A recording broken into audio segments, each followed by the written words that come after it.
Et ce soir, Mathieu, je vous sens miné, désemparé, parce que vous avez lu dans la presse aujourd'hui, les vacances, ça démarre mal pour vous. Oui, Antonin. Alors déjà, c'est peut-être lié au fait que je ne suis pas en vacances, vous non plus d'ailleurs, vous l'aurez remarqué. Nous sommes là dans ce studio, coincés comme des rats, pendant que monsieur Nicolas Poincaré, lui, s'enfile des mojitos sur une plage de Veracruz avec Dieu sait quelle star aux mœurs dissolues. Julie Gaillet. Oui, mais c'est sa vie privée. Sa vie privée, Isabelle, ne la profanons pas.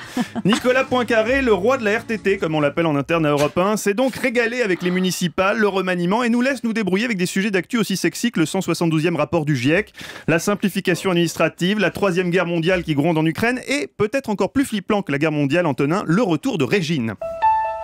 Bonjour les hommes. Bonjour madame. La nouvelle m'a littéralement sauté au visage ce matin en page 39 du Parisien aujourd'hui en France avec ce titre accrocheur: Régine veut redevenir la reine de la nuit. Alors autant je n'ai rien contre les femmes mûres, au contraire, Isabelle Millet le sait.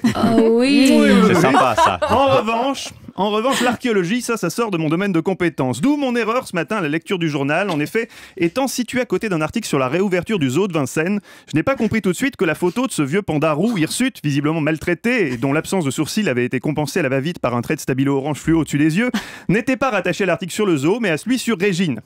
Autant pour moi. Je ne sais pas s'ils l'ont fait exprès aux Parisiens pour faire d'une pierre deux coups, mais je ne pense pas être le seul à avoir confondu.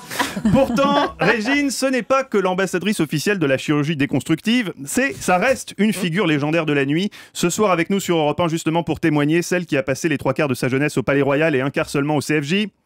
Isabelle Millet, bonsoir. Oui, on le sait peu, et Fabien Amias, le patron d'Europe 1, le sait encore moins, il le sait même pas du tout, mais avant de devenir une journaliste rigoureuse, toujours à la pointe de l'info... Avis aux gourmands qui nous écoutent, manger de la crème chantilly fait maison peut s'avérer dangereux.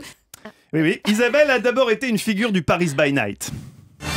Au cœur des années 70, cette période disco-hippie où tous les hommes avaient la coiffure de Nicolas Poincaré, sauf que c'était normal, on mélangeait tout allègrement sans peur du lendemain. LSD, poppers, en fête, coco. Oui. Ah oui, si bien qu'un soir, Isabelle, qu'on surnommait à l'époque tout simplement la Millet dans le microcosme germano-patin, avait commencé la soirée au Palais Royal avec Andy Warhol pour se réveiller le lendemain matin complètement nu dans les bras de Sean Connery. Dans une rivière en Italie, c'est un secret qui me hante.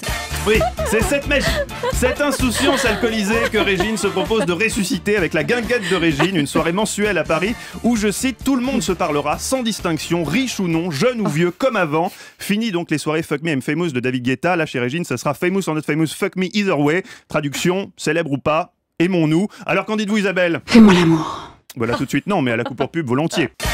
Antonin, bon courage pour l'Ukraine, la Millet et moi, on a affaire.